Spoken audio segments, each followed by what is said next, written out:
지하철역에 서울의 한복판에 지하철역에 딱 붙어있는 거기가 재개발구역이 해제가 됐어요. 아, 왜 해제됐겠어요?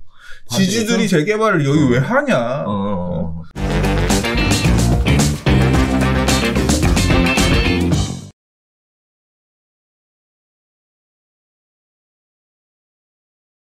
자, 세 번째 이야기로 들어가 보겠습니다. 지역주택조합 이야기를 제가 오랜만에 들고 나왔는데요. 지역주택조합의 사기 막는다, 이런 이야기를 가지고 한번 이야기 나눠보도록 하겠습니다. 제가 이 이야기를 픽한 이유 중에 하나가 이제 많은 사람들이 많이 본 관심의 기사였다라는 것도 하나의 측면이지만, 사실 또 하나는 뭐냐면 최근 지역주택조합 조합원 모집한다는데 엄청 많이 들었습니다. 이제 관련된 내용들 가지고 이제 한 번쯤 다시 이야기를 해야 되지 않나 싶어서 다시 들고 나왔는데요. 아마 아시는 분들은 다들 아실 테니까 한번 들어보시면 좋겠습니다. 자, 도시건축공동위원회 관할구청 합동회라는 것을 구성하겠다. 사업계획 사실관계나 관련 법령 적정 여부를 판단하겠다. 공고문에 합동회의 합동회의 결과, 명시, 허위 과장 광고를 감독하겠다. 뭐 이런 얘기들이 나오고 있는데, 사례를 한번 볼게요. 자, 동대문구 어떤 지역주택조합의 추가 모집 홍보를 위해 1, 2차 계약금 5천만 원을 내고 조합에 가입했습니다. 당시 분양 직원은 지구 단위 계획이 바뀌면 20층까지 올릴 수 있다. 역세권인데도 20% 이상 저렴하게 집을 구할 수 있다. 라고 설명했습니다. 그러나, 조합원이 된 분의 기대와는 달리 사업은 속도를 내지 못했고요. 나중에 알고 보니까 토지 확보율과 매입률은 현저히 낮은 데다가 조합원 모집 인원도 채우지 못했다라는 겁니다. 관계자들은 업무상 횡령 등의 혐의로 기소했지만 계약금 회수는 어렵다라는 회신을 받았다고 해요. 두 번째 사례입니다. 5년째 관할구청장의 허가를 받지 못해 피해를 입고 있는 사례도 있는데요. 지주택의 토지 매입과 사용 승낙서가 90%에 다다랐지만 검토만 수년째 이어지고 있다는 겁니다. 해당 구에서는 지구단위 계획이 확정된 것이 아니라 지침을 살펴봐야 한다라는 입장만 반복하고 있어서 사업기간이 늘어남에 따라 추가 부담금이 눈덩이처럼 불어나고 있다는 얘기입니다. 자, 그러면 여기서 얘기하는 지역주택조합에 대해서 궁금하신 분도, 시청자분도 계실 텐데요. 일단 그동안 계속 이야기 나눴던 재개발, 재건축과는 좀 다른 사업 방식이라는 걸 미리 말씀을 드릴게요. 자, 지역주택조합은 지역 주민들이 조합을 구성해서 함께 땅을 사고 집을 짓는 그런 제도입니다. 일종의 아파트 공동구매다라고 보시면 될 것 같은데요. 조합이 직접 시행사 역할을 하면서 직접 자금을 모아 땅을 산 후에 시공사 선정을 거쳐서 아파트를 건축하기 때문에 분양가가 저렴합니다. 조합 방식으로 진행한다라는 얘기네요. 자, 임대주택 의무 비율도 없고요. 청약통장 가입 없이도 조합원이 가능합니다. 일반 분양보다 상대적으로 저렴하게 내 집을 마련할 수 있도록 하자는 취지로 진행되고 있습니다. 자, 그러나 서울시에 따르면 올 2월 기준 서울시 내 지역주택조합 사업 절차가 진행 중인 곳은 총 109곳인데요. 실제 착공에 돌입한 지주택 사업장은 5곳에 불과합니다. 작년 1월 이러한 부분들 때문에 작년 1월 법이 개정이 됐어요. 주택법 개정을 했는데요. 자, 여기서 중요한 건 지역주택조합은 주택법에 영향을 받는다는 겁니다. 모집 신고 시 대지의 50% 이상 사용권을 확보하고 조합 설립 인가 시 전체 사업 부지의 15% 이상을 소유하는 등 투자자를 보호하는 부분들에 대해 증명하라는 얘기예요. 자, 거기에 더 맞물려서 이번 서울시에서 지역주택조합 사업계획 규모 검토 기준이라는 것을 수립해서 지역주택조합 모집 신고를 관리하도록 합니다. 자, 서울시 관계자는요, 자치구별로 달랐던 지역주택조합 모집 기준을 통일해서 지주택 모집 사기를 막고 적절하다고 판단되는 사업은 속도를 높일 수 있도록 했다고 합니다. 구청장 판단에 맡겨졌던 그동안 지주택의 검토는 합동회의에다가 맡겨야 한다라는 거고요. 그래서 모든 구마다 동일한 판단 기준에 의해 진행될 것인가가 결정이 됩니다.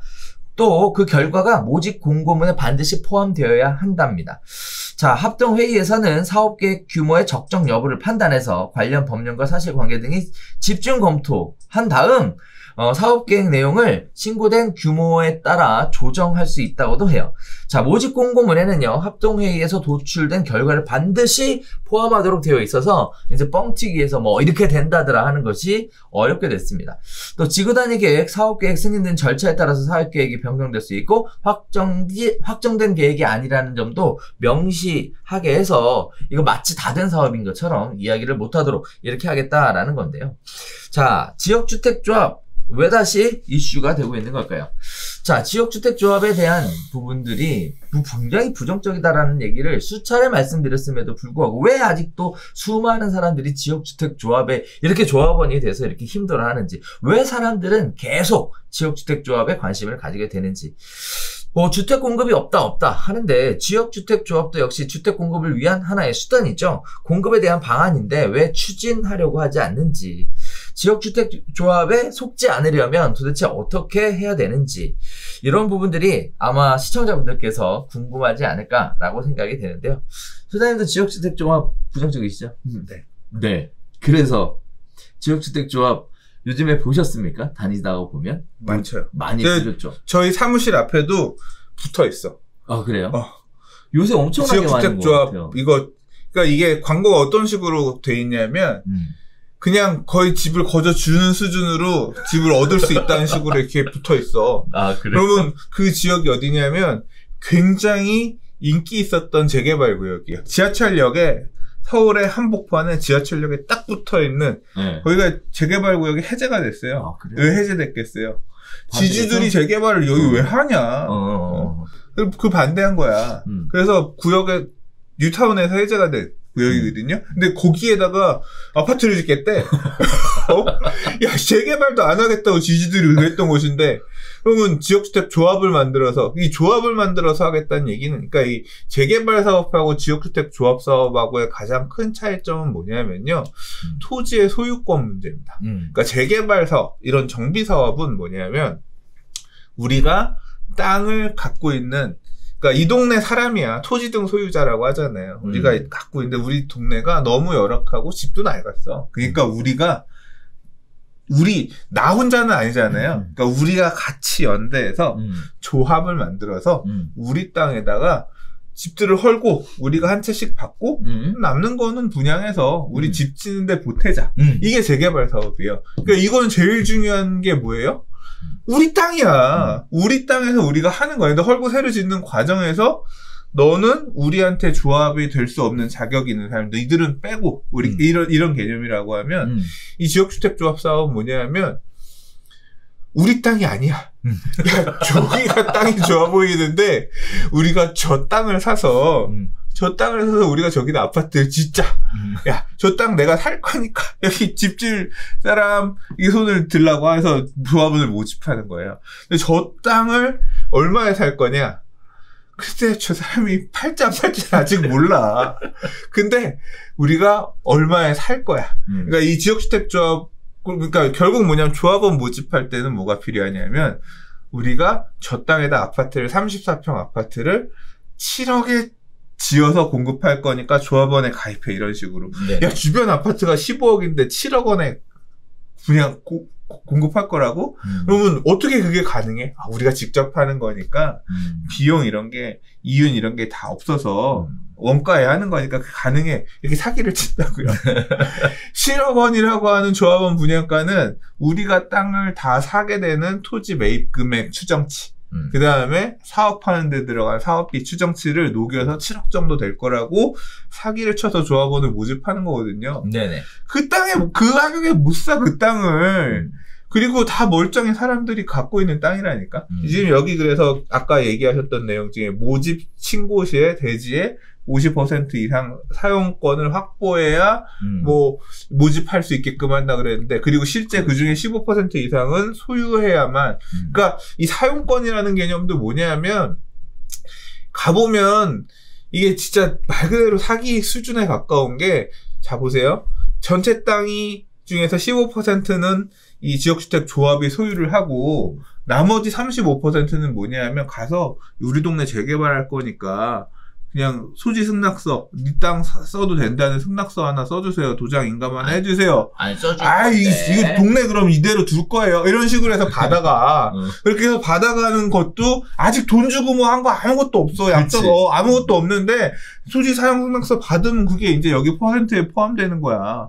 그러니까 그런 상태에서 토지를 확보한 것처럼 해가지고 이걸 모집을 한다고요. 실제로 보면 지역주택조합, 그러니까 물리적으로 땅을 어떻게 살 수 있는지, 안 사겠다는 사람의 땅을 뺏어갈 수 있는 거는 95%를 확보한 상태에서 5% 미만 남았을 때만 뺏어갈 수가 있는 거예요. 말 그대로 너무나 힘든 사업이야. 맞아요. 근데 그걸 갖다가 이렇게 한다는 거는, 그러니까 성공률이 되게 낮죠. 지역주택조합 사업이 성공하는 곳도 있어요. 그러니까 물론 다 안 되는 건 아니지만 굉장히 힘든 과정을 거쳐서 가고 그러니까 시간이 많이 필요하고 그 과정에서 이 지역주택조합에 투자하신 분들이 금전적으로 손해를 보는 사례도 많아요. 그냥 아까 우리 첫 번째 얘기했지만 트리마제 국가주택 월세 기사했지만 트리마제도 원래 지역주택조합 사업하다가 지역주택 투자했던 분들은 완전 망했던 사업지고, 그 다음에, 그래서 그거에 원래 지역주택조합원들은 다 망했고, 그냥 그 땅 건설 회사가, 사업 시행자가 땅 다 사가지고 그냥 일반 분양해버렸잖아요. 거기 투자한 분들 다 망했어요. 그런 사례들이 되게 많아요. 망한 사례들이.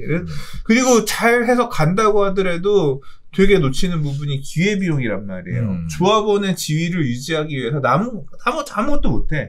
그래서 그 기회비용도 잃고 하기 때문에 지역주택조합 하지 말라는 거예요. 묶여서 하기 때문에. 지역주택조합 성공하는 데도 있지 않냐? 있죠. 되게 퍼센트가 낮고, 어디에서 성공하냐면, 그냥 지역주택조합 중에 보면 이런 거 있어요.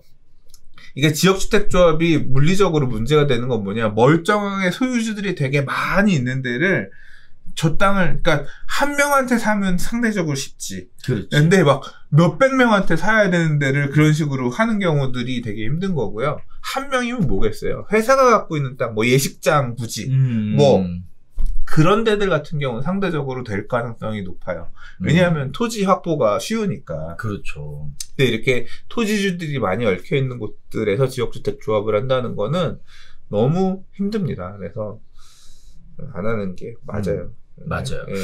요새 다니다 보면 지역주택조합 얘기가 계속 이렇게 나오는 시기가 딱 정해져 있어요. 부동산 시장이 뜨거우면 꼭 나와. 그러니까 혹하게 만들기 쉽잖아.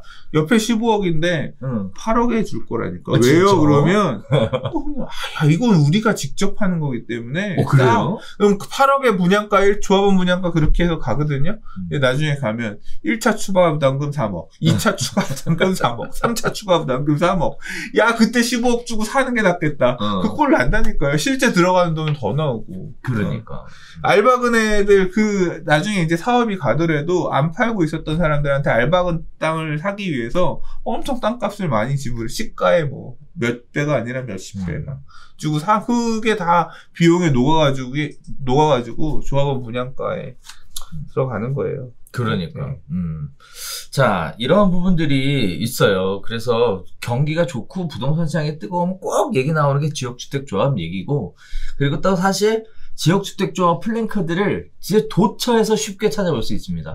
그리고 또 수많은 분들이 이렇게 또 안내문 나눠주고 뭐하고 하면서 또 이렇게 꼬시고, 그리고 소장님 얘기한 것처럼 마치 꽁으로 줄 것처럼 이렇게 얘기하시는 분들이 많으니까 주의하시고 또 주의하셔야겠습니다. 지역주택조합 관련돼서 중개업하시는 분들도 가끔 지역주택조합 어떠냐고 물어보시는 분들이 있는데 이 질문을 왜 하는지 모르겠어요. 아니야, 그거는 중개업도 소장님이 오래 했지만 이 지역주택조합이라고 하는 게 이렇게 항상 상승장에 옆에 이제 곁가지로 기회처럼 보이잖아. 그러면 이걸 중개해줘도 되나, 사람들 이걸 해줘도 되나 생길 수가 있지. 근데 그런 분들한테 차이를 잘 알려주면 되지. 그래서 이 지역주택조합이 모든 구에서 다 이렇게 활황인 게 아니에요. 주로 이제 지역주택조합 형태로 이 사업이 많이 이루어진 구들이 있어요. 마포구나, 동작구나. 그래서 그게 성공한 모델들이 있으니까 또 혹해. 그래서 이제 가기도 하는데 이 지역주택조합 사업은 재개발 사업이 아니에요. 100% 민간 사업이에요. 민간이 민간의 땅을 사서 하는 사업이기 때문에 나중에 개발부담금도 내야 되고 뭐 아무튼 그래요. 네. 그래서 중개업하시는 분들한테도 제가 드리고 싶은 얘기, 뭐 어차피 방송이니까 뭐 쉽게 정리해서 말씀드리면, 잘못 고객 소개시켜줬다가 제대로 물린다. 제대로 물린다. 물려버리면 못 빠져나온다. 그리고 지역주택조합 뭐 중개업 말씀하셨으니까 이 좀 제가 경험적으로 보면 그 동네 물건을 안 팔아요. 지역주택조합, 그러니까 용산에도 보면 아직 사업이 안 가고 있는 굉장히 오래된 지역주택조합 추진 지역이 있어요. 중간에 재건축으로 가려고, 단독주택 재건축으로 가려고 했는데, 지역주택조합 추진하는 쪽에서 발목 잡았구나. 땅 사는 그쪽에 가가지고 사무소 다 깨부수고, 니 죽으려면 해라. 막, 그렇게 사고가 났어. 그 사고가 난 것도 10년이 넘었어. 아직도 안 됐어. 그럼 그 지역에, 그럼 그 소위 말하는 지역주택조합 조합원이 될 수 있다. 물딱지라고 그렇죠. 부르잖아요. 그 물딱지를 서울에서 안 팔고, 용산 물건을 저기 안양 부동산들이 갖다 팔고, 그러니까 그 동네를 모르는 사람들이 갖다 파는 거야. 용산에 여기 이거 한대. 그러면서 지방 수도권에 있는 부동산에서 얼마면 조합원 가입할 수 있어? 하면서 물딱지 파는 거야. 그러니까 그런 식으로 그 동네에서 안 팔고, 외지에서 팔아요, 외지에서. 약간, 그 동네 좋은 동네 아니야? 동작구, 상도동, 그 동네 좋은 동네 아니야? 하면, 저 동네에서 하급지에서 저기 갈 수 있는데, 얼마밖에 안 한대. 그러면 솔깃하잖아. 그런 식으로 주로 팔아요. 아마 중개업소 사장님들한테도 그런 식으로 물건이 갈 거라고요. 맞아요. 무슨 사장, 이거 좋은 거 있어. 이렇게 해서, 이거 수수료 얼마 준대. 맞아. 안 돼요. 조심하세요. 네, 조심하셔야 돼요. 지역주택조합, 네. 싸고 좋은 건 없어요. 나한테 오면 그때 의심해봐야 돼. 싸고 좋은 거는, 요즘같이 다 눈이 벌게 있는 시대에, 그런 눈 먼 게 어딨겠어요. 나한테 그런 거 오지 않는다.